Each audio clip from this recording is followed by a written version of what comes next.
पाकिस्तान में इस वक्त जबर जुल्म फस्तायत है और तकरीबन वाम के लिए सहूलियात या इंसाफ के सारे दरवाजे बंद हैं।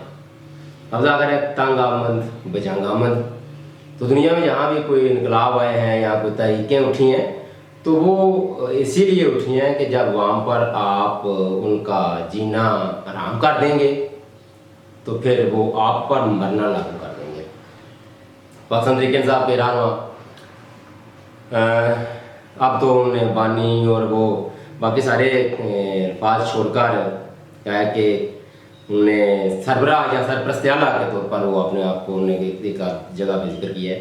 बहरहाल बानी PTI पाकिस्तान तरीके इंसाफ जनाब इमरान खान साहब ने सुप्रीम कोर्ट को एक खत लिखा है। उसमें खत में तो आपने दाखिल पढ़ लिया होगा, अखबारात में भी आया है, वो मुख्तलिफ जगहों पर भी, सोशल मीडिया पर भी। लेकिन हम उससे कुछ चंद एक पॉइंट लेंगे और देखते हैं कि दूसरों को क्या दे रहे हैं और खान साहब किस चीज़ की डिमांड कर रहे हैं। खान साहब ने वो ख़त अपनी बहन के ज़रिए अलीमा खान साहिबा के ज़रिए पहुँचाने की कोशिश की, तो पहले तो बात उनको कोई अंदर जाने नहीं दे रहा था। खत उस खत को सिर्फ देने के लिए उन्होंने कहा हम खाते क्या करेंगे, कौन सा इस पर 100 मोटे वगैरह लेना है, वो तुम्हारे पास इख्तियारात भी नहीं है, तो अब रजिस्ट्रार को दे दें। पहले पुलिस अंदर आने नहीं दे रही थी। और दूसरी तरफ सुप्रीम कोर्ट पर जिन्होंने हमले किए, चढ़ाई की, ये बस थोड़ा थोड़ा कम अपना मुआवजा करते रहेंगे और आगे चलते जाएंगे। उनकी सूरत हाल देख लें और दूसरी तरफ जो आयन और कानून की बात करता है बंदा, उसके साथ उसकी फैमिली के साथ इदारों का रवैया देख लें। उसके बाद उनके जो वकील हैं लतीफ़ खोसा साहब, उन्होंने कहा कि हमने सिर्फ खत पहुँचाना है, भाई हमें जाने दिया जाए, लेकिन इजाज़त नहीं मिली, ना किसी बैंक के कहने पर, ना किसी वकील के कहने पर, यानी कि आपको सिर्फ दबाना है। और जब किसी को रियासत नहीं, मिलिट्री इस्टेब्लिशमेंट दबाना हो तो उसके साथ इसी तरह का रवैया इख्तियार करते हैं। और सारे इदारे जितने भी हैं रियासती इदारे, वो ऐसे कठपुतली की तरह नाचते हैं कि शायद पाकिस्तान में जबर के ख़िलाफ़, जुल्म के ख़िलाफ़, नाइंसाफ़ी के ख़िलाफ़ खड़े होने की आम आदमी में कैसी उससे तवक्को कर सकते हैं। जब इतने बड़े ओहदों पर बैठे लोग, इतने बड़े इदारों पर बैठे हुए, उनके पास ताकत है, इख्तियार है, वो नहीं बोलते तो आम आदमी बेचारा क्या कर सकता है? वो तो उसमें क्या हक बोलना है। वो कहते हैं कि 11/9 या 9/11 का एक छोटा सा कमरा है, उस पिंजरा ही है, उसमें मुझे रखा हुआ है। 772 दिन हो गए हैं और 300 से ज़ायद मुकदमात हैं। इन मुकदमात की अहमियत तो ऐसी है, वो जैसे भी मिलिट्री इस्टेब्लिशमेंट किसी सियासी हुकूमत का तख्ता उल्टती है तो उन पर भी तुक्के मुकदमे बनाए जाते हैं। वो एट दी एंड जब कोई दूसरा उसकी जगह आता है तो मुकदमात भी फिशू हो जाते हैं।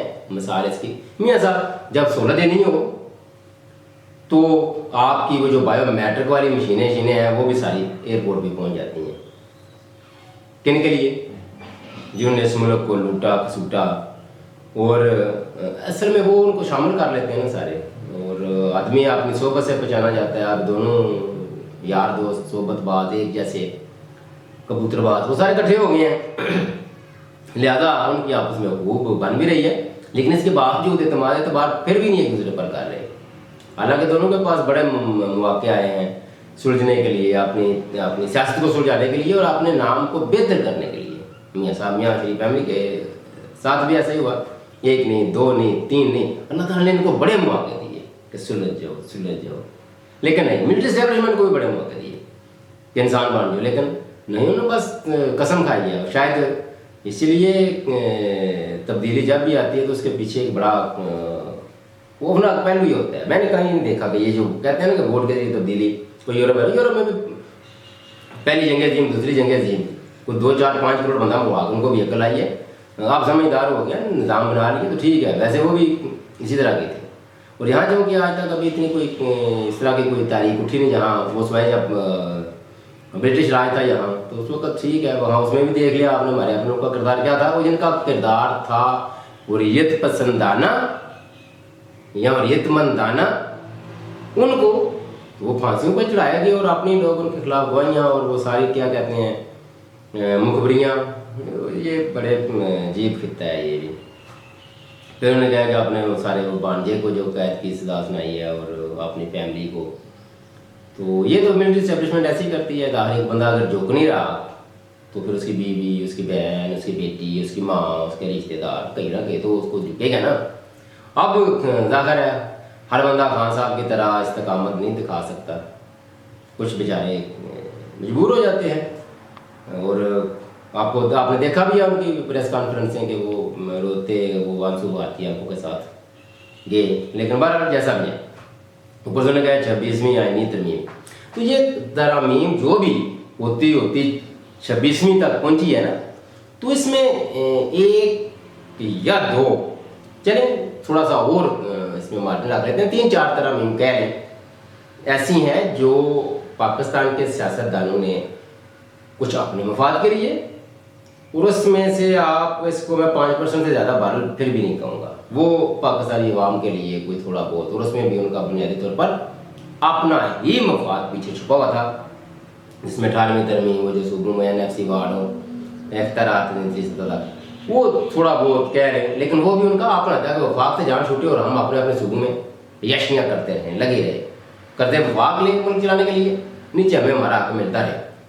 तो 26वीं आईनी तरमीम इंतखाबी डकैती को जायज़ बनाने के लिए इस्तेमाल हुई। तो ये खान साहब पहली दफ़ा नहीं हुई कोई ऐसी तरमीम जो इन वो जैसे निसार साहब कहते हैं कि जितना लुच्चा उतना ऊंचा, यहाँ वो कभी कभी कोट करते हैं इसको, शायद कहीं किसी और का हो माल, जिसका भी है।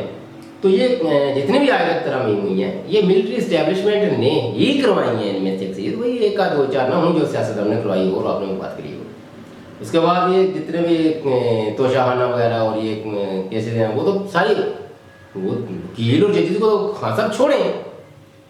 आपने कभी किसी प्यारे को कहीं जाकर निकल के बाहर आम रेडी वाले से पूछे, उसको भी पता है कि ये क्या है, वो सारे फजूल है, फ्रॉड है, ना उनका केस बनता है। तोशाखाना उन्होंने लगाई होती है, 12-12, 10-10 गाड़ियाँ ली हुई हैं, गाड़ियाँ ली हुई हैं जो इजाज़त नहीं है, और उसके बाद और बहुत कुछ भी है। और अभी आजकल ये भी पिछले दिनों में आया था कि मसला रख दिया, और मसला तो उन्हें वापस करना, कौन सा नमाज पढ़नी होती है। बहरहाल इसी तरह उन्होंने कहा कि इंसाफ लोकार्ले भुट्टो केस की तरह 44 साल बाद नहीं बल्कि वक्त पर मिलना चाहिए।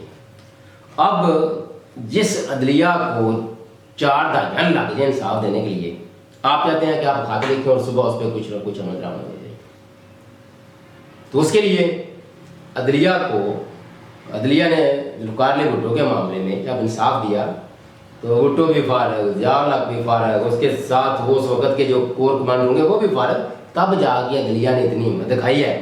वरना अदलिया की क्या जरूरत है? अगर आज भी ज़िया-उल-हक जिंदा था तो सवाल ही पैदा नहीं होता, अदलिया की जरूरत होती कि वो लोकार्ले भुट्टो को जुडिशल मर्डर करा देती।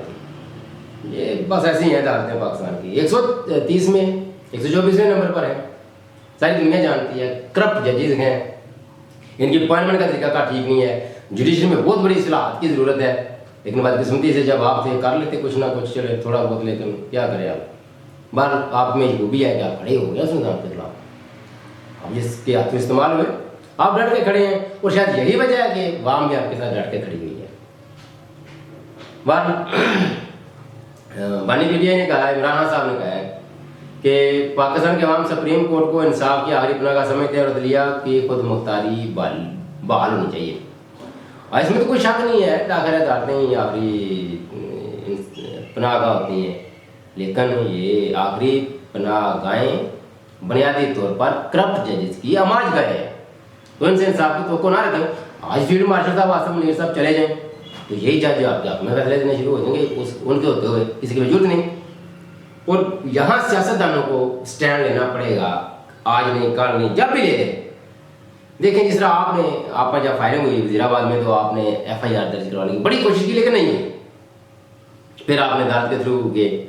मैं समझता इस तरह हर बंदे को जिस बंदे के साथ जाती हुई है, हर बंदा बेचारा अफोर्ड भी नहीं कर सकता, लेकिन सारी पार्टियों के सियासी विंग्स होते हैं, उनके सियासी वकला विंग्स भी हैं, लाइव विंग्स भी हैं, तो वहाँ वो वकील जाके उनके थ्रू कोई ना कोई पिटीशन दायर करते हैं किसी न किसी अदालत में, फॉर रिकॉर्ड कुछ ना करें, उस पर नहीं होता अमल दरामद ना हो।